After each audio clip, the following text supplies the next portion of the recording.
제가 아는 그 일본의 어떤 중소기업의 사장님이 90대가 넘으셨는데요. 후계자를 찾다가 이번에 찾았습니다. 근데 후계자가 70대. 전체 인구의 20%가 65세 이상이 되면 우리가 이제 초고령 사회라고 하는데요. 우리나라는 이제 내년에 바로 이 초고령 사회에 이제 진입을 하고요.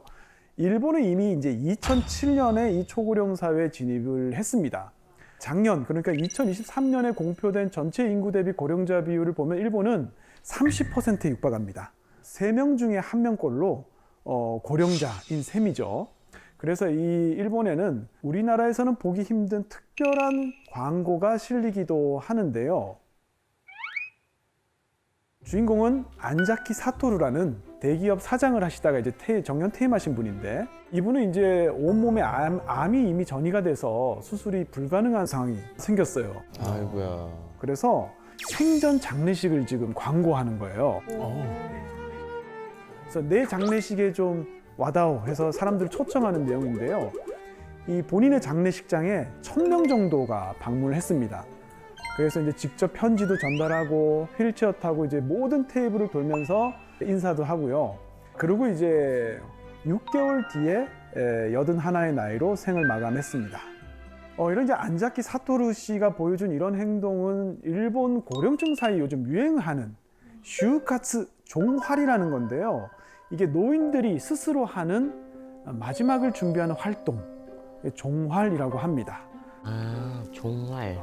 그래서 이제 일본에 이렇게 노인들을 위한 뭐 문화, 산업 이런 것들도 많이 있는데, 당연히 이제 고령 사회에는 어두운 이면도 많이 있습니다. 대표적으로 고령 사회의 그 어두운 이면 어떤 게 있을까요? 그 뉴스에서 계속 하는 문제가 있는데 80, 50 문제라고 하는 게 되게 큰 것 같아요. 그게 뭐냐면 80살 부모님이 그 50살 자식, 아들이 히키코모리 아들이를 돌봐주는 거 집에서. 오. 예전에는 70, 40였어요. 70대 부모님이 40대 히키코모리를 돌봐주는데 이제 나이가 먹으니까 80, 50가 되는데 앞으로는 90, 60도 될 수도 있다고 들었어요. 네, 맞습니다. 정확합니다. 일본이 히키코모리 문제가 심각했던 게 이제 뭐 90년대, 2000년대였는데 지금 일본은 히키코모리의 고령화가 문제예요. 그러니까 그때 집에 들어갔던 분들이 나이가 든 거야. 맞아요. 그런데 돈을 안 버니까 80대, 90대인 엄마, 아버지의 연금을 가지고 사는 거예요. 근데 문제는 이제 엄마, 아버지가 돌아가시면 연금이 끊기니까 사망 신고를 안 합니다. 그래서 식지랑 이제- 같이 사는 사람이 그렇죠. 있어요. 미치겠다. 어떡해. 그래서 집에 이제 이 생존 활동이 없어서 문을 따고 들어가 보면 이렇게 미라화돼 있는 아이고. 시체와 함께 뭐 발각이 되고 이런 경우 많거든요. 와. 아, 무서워라. 그런데 그것뿐만이 아니고 지금 일본에는 또 한 가지 문제가 바로 이 세대 간의 격차 문제인데요. 일본은 전 세계에서 민간이 가장 큰 규모의 금융자산을 가지고 있는 것으로도 유명합니다. 이 금융자산의 70%를 60대 이상 고령자분들이 다 가지고 있어요. 그리고 주식 투자하는 사람의 80% 이상도 다 60대입니다. 그러니까 젊은 사람은 또 그렇게까지 주식 투자를 안 하죠. 이 후생노동성 발표에 따르면 경제적 걱정이 없는 65세 이상 노인이 한 68.5% 정도 된다고 합니다. 그렇게 높아? 그래서 이제 그 평균에 해당하는 분의 실제 자산을 살펴보면은 이렇게 돼 있습니다, 지금. 저축이 지금 한 2억 원 있고요. 후생연금으로 월 한 130만 원 정도 받고, 그 다음에 이제 와이프, 아내가 이제 국민연금으로 한 50만 원 정도 받죠. 그 다음에 매달 지출하는 게 한 220만 원. 그러니까 수입보다 지출이 한 50만 원 정도 많긴 한데 그만큼 저축이 또 있기 때문에 불편한 건 없습니다. 그런데 문제는 고령자분들이 가지고 있는 금융자산의 대부분이 현금이나 예금이에요. 금리도 낮은데 은행에 그냥 넣어둡니다. 근데 미국은 정반대예요. 미국은 대부분 이제 고령자분들이 금융자산을 주식이나 채권으로 가지고 있고요. 현금은 오히려 10% 정도밖에 안 됩니다. 근데 이렇게 주식이나 채권으로 가지고 있으면 고령자의 금융자산이 좀 더 생산적인 부분, 그러니까 기업으로 이렇게 들어가서 순환하게 되죠, 돈이. 그런데 일본은 기업으로 들어가지 않죠. 현금이나 예금을 가지고 있으니까 전부 다 이제 은행으로 들어가고요. 그 은행은 정부가 발행한 국공채를 사는데 그 돈을 또 다 씁니다. 그럼 정부는 국공채를 팔아서 조달한 돈으로 사회보장 비용을 또 쓰는 거예요. 그러니까 이게 재밌는 게 노인분들이 자기 돈을 예금해가지고 정부를 통해서 사회보장 비용으로 급부를 받는, 자기 돈으로 지금 사회보장을 받는 지금 이런 시스템인 거예요. 반면에 한국의 고령자는 반대의 문제를 좀 가지고 있습니다. 선진국 중에서 노인 빈곤율이 가장 높은 나라가 바로 한국입니다. 이 OECD 회원국 중에서 이 노인 빈곤율이 우리나라가 제일 높거든요. 평균이 14.2%인데 우리는 그 3배 정도 됩니다. 특히 연령별로 보면 66세부터 75세 노인 빈곤율은 한 31.4%로 그나마 양호한데 76세 이상 정말 나이가 많으신 분들은 52%, 그러니까 2명 중에 1명이 빈곤층이에요. 그러니까 나이가 많아질수록 빈곤 문제가 더 심각해지고 있는 거죠. 그리고 여러분도 아시지만 우리나라 노인분들 대부분 자산을 뭘로 가지고 있죠? 집. 그렇죠. 부동산. 아파트 한 채가 답니다. 현금 유동성이 굉장히 떨어지죠.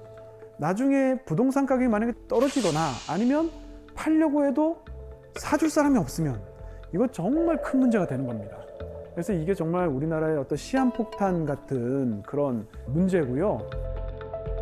근데 왜 도대체 일본 고령층 분들은 한국 고령층 분들과 다르게 금융자산을 이렇게 크게 갖게 된 걸까요? 그거는 이제 일본어로 하면 이제 니게키레타 고레샤 이런 말이 있습니다. 이게 뭐냐면 치고 빠지는데 성공한 고령자. 치고 빠지기. 요거를 어떻게 번역할까 하다 제가 먹튀 고령자로 할까 하다가 너무 좀 치빠. 아, 치빠가 날 것 같아. 치빠가 날 것 같아. 지금 이 일본의 고령층은 고도 성장기를 경험했잖아요. 그때 뭐 좋은 거 많이 먹고 또 풍족하게 쓰고 월급도 많이 받고 연금도 많다 보니까 현금성 금융자산도 많이 축적을 할 수 있었던 정말 축복받은 세대였던 거죠. 그런 세대가 있습니다, 진짜. 네. 네네. 그런데 우리가 보통 저출산 고령화 이렇게 얘기하잖아요.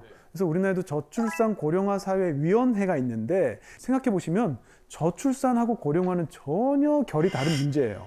왜요? 저출산 고령화는 우리가 아이를 왜 낳아야 되냐 그러면 노동력 재생산을 위해서 낳아야 됩니다. 이 답변밖에 안 되거든요. 아이를 좀 낳으세요. 우리나라 노동력이 부족합니다. 이러면 누가 낳겠어요? 그렇죠. 그래서 저출산 문제하고 고령화 문제를 떼서 생각해야 될 필요가 있습니다. 실제로 일본은요, 30년 동안 저출산 정책을 해보니까 이게 고령화랑 붙여서는 도저히 해결이 안 된다는 거 알았어요.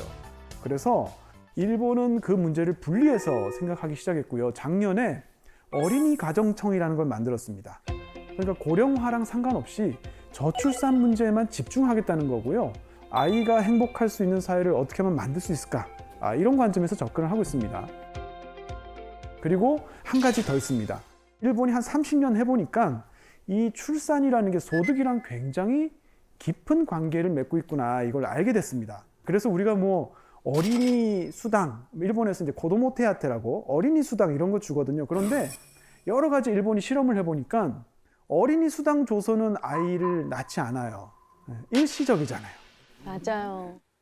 태어날 때 뭐 1,000만 원, 5천만 원, 물론 큰 돈입니다만 앞으로 드는 비용을 생각하면 저도 아이가 둘이지만 계산을 밤에 이렇게 해보면 답이 안 나옵니다. 맞아요. 그래서 이제 임시소득이 아니고 항상소득이 늘어나야 되는데 그거는 일자리죠. 최고의 복지가 사실은 일자리인 거예요. 쉽게 예를 들어서 우리가 엄마들이 아이들을 학교 보내고 한 3시간, 4시간이라도 파트타임으로 일할 수 있는 직장이 있는 게 사실은 아이를 키우고 뭐 이렇게 양육하는 데 훨씬 도움이 되죠. 맞아요. 일본은 저출산 정책이 실패했다는 걸 받아들였습니다. 인구가 줄어든다는 건 인정했어요. 다만 어떻게 하면 감소 속도를 늦출까? 연착륙시키는 방법이 뭘까를 고민했습니다. 그래서 일하는 사람을 늘려서 노동력 부족에 대비해야 되겠다라고 생각을 해서 일단 전업주부들이 전부 다 일할 수 있도록 시장을 만들었습니다. 그래서 일본에 여행 가시면 슈퍼마켓에서 계산대에서 일하시는 분들, 이런 분들은 다 이제 전업주부인데 파트타임으로 일하고 계신 분들 많고요. 그다음에 일본은 또 외국인 노동력을 굉장히 많이 받아들였습니다. 맞아. 그리고 일본은 정년을요 70세로 연장했습니다. 본인이 원하면 70세까지 일할 수 있어요. 그러니까 70세가 돼서 사업을 물려받을 수 있는 거죠. 근데 그건 되게 괜찮은 것 같아요. 우리나라는 좀 빠르잖아요. 너무 빨라요. 아니 딱 보면은 되게 정정하신데 일을 갑자기 그만두시게 되셔가지고 오히려 그런 분들이 더 크게 무너지고 막 그러시더라고요. 맞습니다. 네, 제가 이제 대학교에서 처음에 부임했을 때는 정년하시는 분들이 엄청 할아버지 같았어요. 근데 요즘에는 이제 정말 형님 같으신 분들이 이 교수 나 정년해. 그래서 아니 형, 아니 왜 이제 아직 일할 일이 남았는데 왜 정년한다 그래요? 그래서 그런 분들이 이제 정년하시니까 정말 우리도 이제 정년 연장을 고민해야 될 때가 됐고요. 맞아요. 이렇게 인구는 줄지만 어떻게 하면 일하는 인구를 늘릴 수 있을까를 이제 계속 고민하고 있는 게 지금 이제 일본이고요. 최근에 이제 우리도 좋은 일자리를 만드는 게 최고의 복지다라고 하는 데는 컨센서스가 있는 것 같아요. 그래서 앞으로 이제 관련 정책을 많이 만들고 있다고 하니까 좀 지켜봐야 되겠습니다. 고령화 저출산 이야기를 했습니다만 사실 이제 최근에 이거보다 더 많이 받는 질문이 있습니다. 거의 뭐 하루 걸러 한 번씩 받는 질문이 한국이 25년 만에 일본한테 경제 성장률로 뒤졌다는데, 역전됐다는데 일본이 정말 부활하는 거냐? 아니면 한국이 침체하는 거냐? 너무 궁금한데요? 그렇죠. 실제로도 이제 일본 경제가 많이 달라지고 있습니다. 가장 대표적으로 이야기되는 게 이제 빅맥, 맥도날드의 빅맥 가격인데요. 우리나라는 이제 1990년에 빅맥 가격이 2,100원 했어요. 그러다가 지금 5,500원까지 올랐습니다. 30년 동안 3,400원이 올랐는데 일본은 요 30년 동안 1,000원 정도 올랐습니다. 그런데 거의 30년 가까이 변화 없다가 최근 2, 3년 동안 1,000원이 올랐습니다. 빅맥뿐만이 아니고 스시 같은 경우에 어떤 집에서는 38년 만에 이 스시 한 접시 가격을 40엔 인상했다고 해서 뉴스에 나왔고요. 최저임금을 보면 2011년에 737엔 정도 했는데 지금 1,004엔, 36% 상승했습니다. 일본에 이제 이런 변화가 일어난 거는 확실한데요. 이걸 이제 우리가 어떻게 해석을 해야 될까 생각해 봐야 될 필요가 있습니다. 사람들이 일본 경제는 잃어버린 30년이다 이렇게 얘기하고 40년이야 40년 이렇게 얘기하시는 분도 있고 뭐 잃어버린 100년 가자 뭐 이렇게 100년 가자. 그렇게 말씀을 많이 하시는데 사실 이제 이 경제 전문가들은 잃어버린 30년이라는 표현은 별로 쓰지 않고요. 한 20년은 확실히 잃어버렸다. 그런데 최근 10년은 회복하는 10년으로 봐야 된다. 이렇게 이야기를 합니다. 왜 그러냐면 첫 번째는 그 경기 순환이라는 게 있죠. 이렇게 화랑과 불황을 이렇게 물결치듯이 가는데 우리가 그걸 번호를 붙이거든요. 첫 번째 순환, 두 번째 순환 이렇게 번호를 붙이는데 일본이 지금 17번째 순환 확장기에 있습니다. 그러니까 경기가 좋은 건 맞죠. 그리고 코로나가 있을 때 전 세계 경제가 굉장히 안 좋았잖아요. 근데 우리는 1년 만에 다시 회복했죠. 근데 일본은 이 회복 속도가 좀 늦어요. 4년 만에 회복했습니다. 그래서 2019년의 수준을 2023년 들어서 회복했거든요. 그래서 이런 것들 종합해 보면 경기 순환적으로는 회복한 게 맞다. 그런데 이것만 가지고는 설명이 안 되는 것들도 있습니다. 일본은 특징이 있습니다. 정년까지 회사를 다닐 수 있는 그 이제 종신고용이라는 것도 있고요. 그 다음에 연봉서열임금제도라는 것도 있어요. 이거는 이제 근속연수가 길어지면 승진이나 승급, 임금이 올라가는 시스템이죠. 이게 일본에 언제 생겼냐면 1940년대에 만들어진 겁니다. 제2차 세계대전을 하면서 만든 거예요. 그러니까 일본이 미국하고 태평양 전쟁을 했죠. 그래서 일본 정부의 목표는 뭐였냐면 이 전쟁에서 승리하는 게 목표였어요. 당연히 전쟁 승리가 목표인데 기업들은 전쟁 승리가 목표가 아니죠. 이윤 극대화가 목표죠. 뭐 일본 정부가 뭐 전쟁하는 건 모르겠고 우리는 돈이나 벌랜다 하다 보니까 정부 입장에서 보면 이 기업들이 이런 식의 생각을 해서는 안 된다 이렇게 본 거예요. 그래서 어떻게 했냐? 주주들의 힘을 무력화시키고 경영자 대신에 정부에서 공무원을 파견합니다. 그래서 회사를 경영하게 만들었습니다. 그렇게 하고 통제적인 금융 시스템을 하나 만들어서요. 이제 정부가 은행한테 담당 기업들을 정해주는 거예요. 너는 얘한테 융자해줘. 너는 얘 대출해줘. 이렇게 해서 정부가 은행을 통해서 모든 기업을 통치할 수 있는 시스템을 만들었습니다. 이게 1940년대 만들어졌거든요. 그렇게 하고 나서 정부가 각 기업한테 군수물자를 너는 탱크 생산하고 너는 전투기 몇 대 생산하고 이런 식으로 할당을 막 해주는데 당시 기업들이 어떻게 했냐면 좋은 기술자가 있으면 서로 빼오기 경쟁을 했어요. 돈 더 줄 테니까 일로 와 이렇게 하면서 빼오는 거 있죠.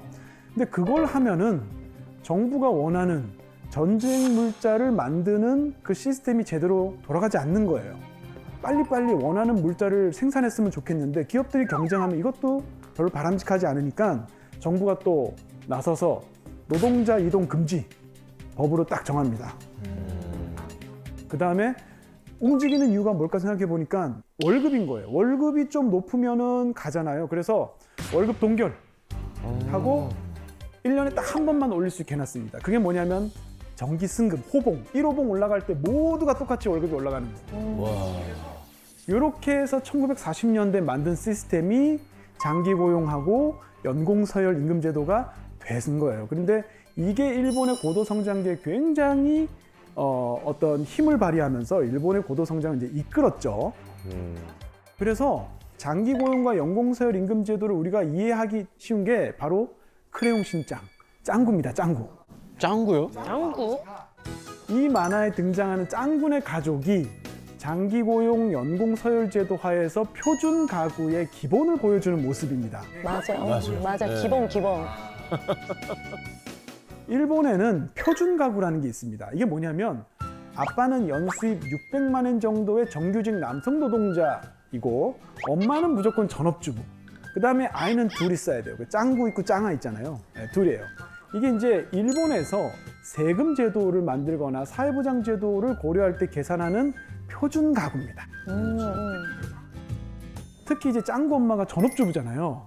그런데 이 전업주부는 일본에서 부양가족이 돼서 보험료를 내지 않는데 그렇지만 연금을 받습니다, 나중에.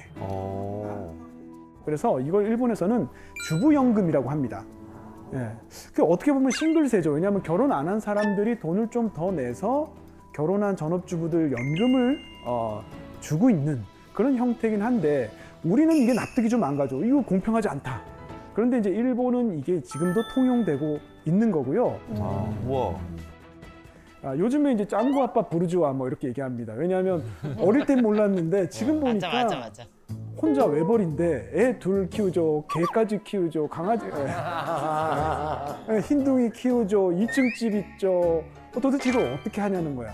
와. 이게 가능한 이유가 뭐냐면 직장을 30년 다닐 거니까 그 30년 다니면 어떤가요? 우리가 계획을 세울 수 있는 거예요. 맞아요. 네, 지금 론을 빌려도 30년 동안 갚으면 되겠구나. 그러니까 일자리가 최고의 복지라고 하는 이유가 고용을 보장해주면 거기에서 결혼, 임신, 출산, 뭐 주거 계획 이런 게 다 가능하거든요. 안전하니까. 네, 그래서 이제 일본은 이런 시스템 때문에 굉장히 고도 성장기에 빨리 또 안정적으로 성장을 할 수가 있었습니다. 와.